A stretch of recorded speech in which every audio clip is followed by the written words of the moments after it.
महाराष्ट्र के deputy CM और NCP chief Ajit Pawar का बुधवार सुबह विमान हादसे में निधन हो गया। गुरुवार को बारामती में अजित पवार का अंतिम संस्कार किया गया।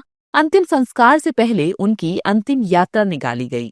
महाराष्ट्र समेत पूरा देश अजित पवार की मौत से स्तब्ध है, लेकिन विपक्षी दलों के नेताओं ने अजित पवार की मौत को षड्यंत्र करार दिया है। पश्चिम बंगाल की मुख्यमंत्री ममता बनर्जी ने अजित पवार की मौत की जांच की मांग की है। उन्होंने आरोप लगाया है कि यहां लोगों की कोई सुरक्षा नहीं है। साथ ही उन्होंने कहा कि उन्हें किसी जांच एजेंसी पर भरोसा नहीं है, इसलिए सुप्रीम कोर्ट की निगरानी में विमान हादसे की जांच होनी चाहिए। देखो, I am very much shocked and saddened to hear the message of Ajit Pawar, deputy chief minister. He died today morning in a plane crash. I'm really shocked to see the news. There is no safety and security of the people of this country.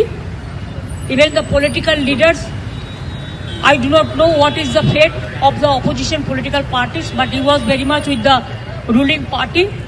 But before few days ago, I came to know that from social network that somebody from other party, they gave a statement that Ajit Pawar is willing to leave the BJP. And now what happened today, I need proper investigation under the supervision of Supreme Court. Only we have the trust on Supreme Court, no other agency. All the agencies are being totally purchased. Ajit Pawar जैसा एक कद्दावर नेता, महाराष्ट्र के deputy CM, लोकप्रिय नेता, कल इस प्रकार से विमान हादसे में उनका देहांत हो गया, उनका निधन हो गया। महाराष्ट्र नहीं, पूरा देश सदमे में। कैसा हो गया? इसमें क्या टेक्निकल गड़बड़ी थी, ये सामने आना चाहिए। अगर फ्लाइट में टेक्निकल गड़बड़ी है, रडार सिस्टम में गड़बड़ है, और क्या है, एयरपोर्ट पर है, उस बारे में देश के सामने, जनता के सामने सिर्फ श्रद्धांजलि हम देंगे, प्रधानमंत्री श्रद्धांजलि देंगे, गृहमंत्री श्रद्धांजलि देंगे, राष्ट्रपति श्रद्धांजलि देंगे, मुख्यमंत्री श्रद्धांजलि देंगे, उससे क्या होगा? एक्सीडेंट अगर हो गया है और तांत्रिक कारणों से हो गया है, तो वो कारणों का पता लगाना पड़ेगा हम सबको। देखिए, दो बातें हैं, क्योंकि जिस एयरक्राफ्ट से जिससे एक दुर्घटना घटी है, और पहले भी कुछ टेक्निकल उसमें त्रुटियां थी जिस पे जांच चल रही थी।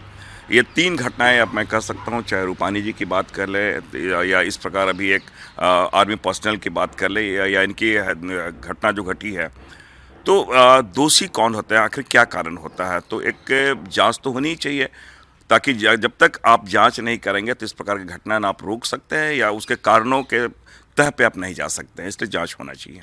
एक तरफ विपक्ष अजित पवार की मौत को षड्यंत्र बता रहा है, वहीं दूसरी ओर सत्ता पक्ष के नेताओं ने विपक्ष पर तीखा हमला किया है। सत्ता पक्ष के नेताओं ने विपक्ष के आरोपों को खारिज करते हुए कहा कि ममता बनर्जी को समझना चाहिए कि महाराष्ट्र समेत पूरा देश शोक में है और वे अजित पवार की मौत पर राजनीति कर रही हैं।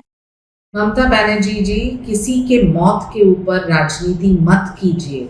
आप किस हद तक जाएंगे अफवाहें फैलाना, और आपके लिए ये एक राजनीतिक मुद्दा हो सकता है।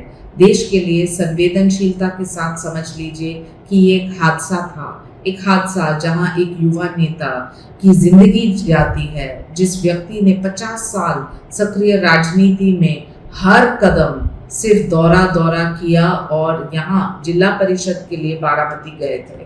तो टेक्निकल फेलियर्स हो सकते हैं, जांच होनी चाहिए, लेकिन ये कहना कि ये षड्यंत्र है, ये आपका बी ग्रेड फिल्म का कोई स्क्रिप्ट स्टोरी नहीं है। ममता बनर्जी मर्यादाएं तोड़ रही हैं। उनको ये भी नहीं पता कि इस दुख की घड़ी में जिस तरह की घटिया राजनीति वो कर रही हैं, ये दुर्भाग्यपूर्ण है। ये विमान लैंडिंग के वक्त में क्रैश लैंडिंग हो गई और रनवे पे पहुंचने से पहले ही एयर क्रैश हो गया। इसकी जांच, इसके ब्लैक बॉक्स की जांच और डीजीसीएस की जांच करेगा, लेकिन इसको साजिश से जोड़ना, इसके बारे में इस तरह की बयानबाजी करना, ममता जी को इतनी भी समझ नहीं है।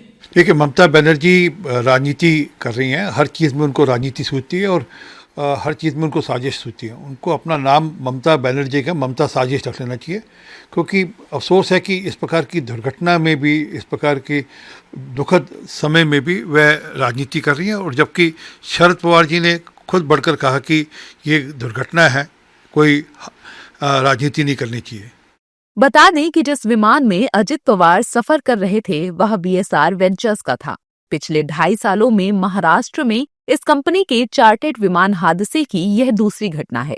पिछली घटना 14 सितंबर 2023 को मुंबई में हुई थी। इसमें BSR वेंचर्स का लियरजेट 45XR विमान VT-DBL शामिल था। वहीं अजित पवार की मौत पर बयान देने को लेकर सीएम ममता बनर्जी विवादों में घिर गई हैं। फिलहाल ममता बनर्जी के बयान पर सियासी बयानबाजी तेज हो गई है।